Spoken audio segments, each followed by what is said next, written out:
Que a graça e a paz de nosso Senhor e Salvador Jesus Cristo seja contigo.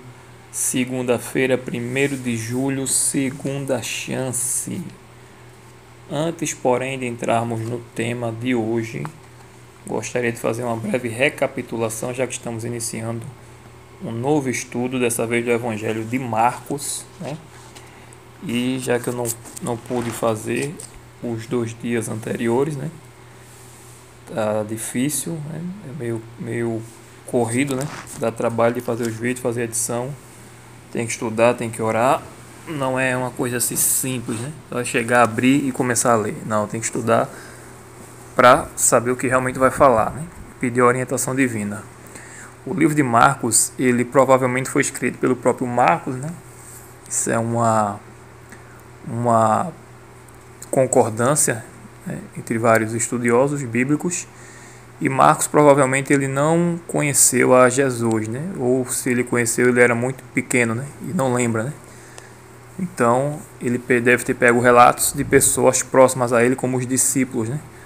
Pedro, João, enfim, dois pontos, né, interessantes do livro de Marcos é a questão que do capítulo 1 até mais ou menos o final do capítulo 8, o livro trata da questão crucial, né, de quem é Jesus.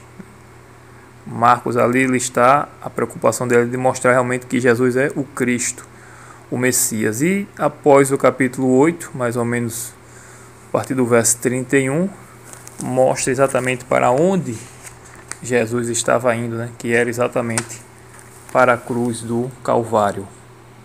Marcos, né, o nome dele era João, né? E ele era, se não me engano, apelidado por Marcos. Ele começa a aparecer no livro de Atos, né? Exatamente no Novo Testamento ele começa a aparecer ali no livro de Atos, né? Filho de Maria.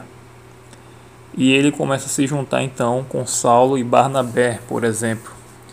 E numa dessas viagens missionárias, né, na primeira viagem missionária, lá relatada em Atos, capítulo 15, não sei se foi a primeira viagem de Marcos, né, ou se foi a segunda, o capítulo indica que é a segunda viagem de Paulo e Barnabé, ou Saulo e Barnabé, né, já que ali ainda era Saulo. Aliás, não, perdão, né, ali já era chamado de Paulo, né. Então, João Marcos, ele se separa, né, ele deixa a Barnabé e a Paulo, né? Não se sabe o que ocorreu, né? O livro de Atos ele não deixa claro, mas provavelmente Marcos teve medo dos perigos, né? Porque realmente a vida era dura, não era fácil. Paulo chegou a ser ameaçado de morte várias vezes, apedrejado. Então a pessoa podia sair para pregar o evangelho e não voltar mais, né? Então provavelmente Marcos teve medo, né? Como ele era muito jovem também. Porém, né, depois houve, né, um debate, né, uma discordância entre Paulo e Barnabé. Com certeza uma discordância respeitosa, né, porque eram cristãos, homens cheios do Espírito Santo. Ninguém imagine que tenha havido ofensa um do outro. Jamais, certo? Isso ocorre. Tem gente que é carnal e pensa que uma discussão entre irmãos da igreja com desavença quer citar esse texto de Paulo com Barnabé, como se Paulo e Barnabé estivessem insultando um ao outro. Jamais, né? A questão aqui realmente foi sobre a questão de Marcos, né? Paulo não achava justo levar Marcos, porque Marcos havia os abandonado ali. Então esse verso 38, né, nos dá a entender que realmente Paulo não teria achado conveniente levar a Marcos, já que ele havia abandonado e Paulo queria, né, e dependia dos companheiros, porque a luta era grande, né? Como diz aqui no comentário, a pregação no mundo antigo era dura e exigente, então Paulo precisava de companheiros que pudessem suportar e levar o fardo com eles, né? Porém Barnabé não concordou e nisso eles se separaram e Paulo levou a Silas, né? Contudo, aqui diz aqui no final que essa não é a última passagem do Novo Testamento que Marcos é mencionado. E aí vem um fato interessante, né? Tem alguns versos aqui que a lição pede para ler, Colossenses 4:10.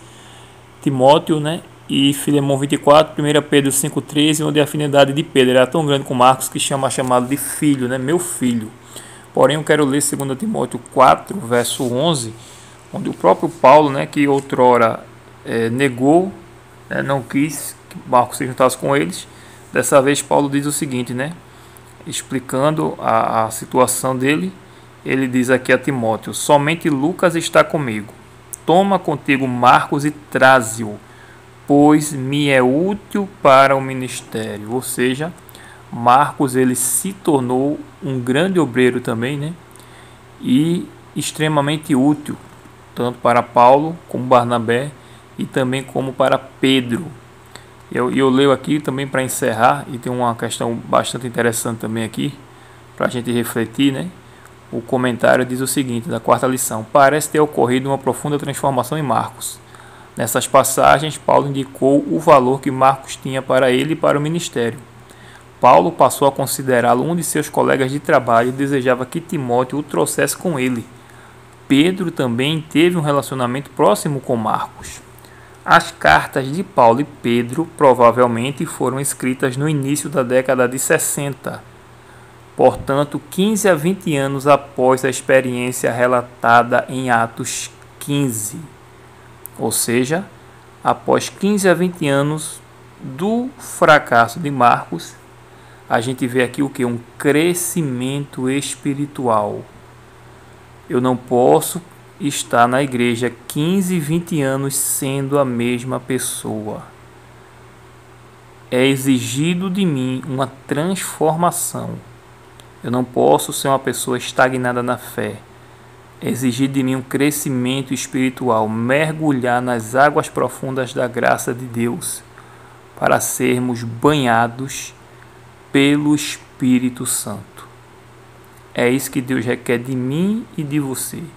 É este ponto que eu deixo aqui para nos analisarmos como está a nossa vida hoje diante de Deus. Estamos crescendo espiritualmente? Somos pessoas melhores do que quando nos batizamos nas águas? Do que há 5 anos atrás, por exemplo? Como está o nosso cristianismo e a nossa comunhão com Deus, né? Deve haver crescimento espiritual.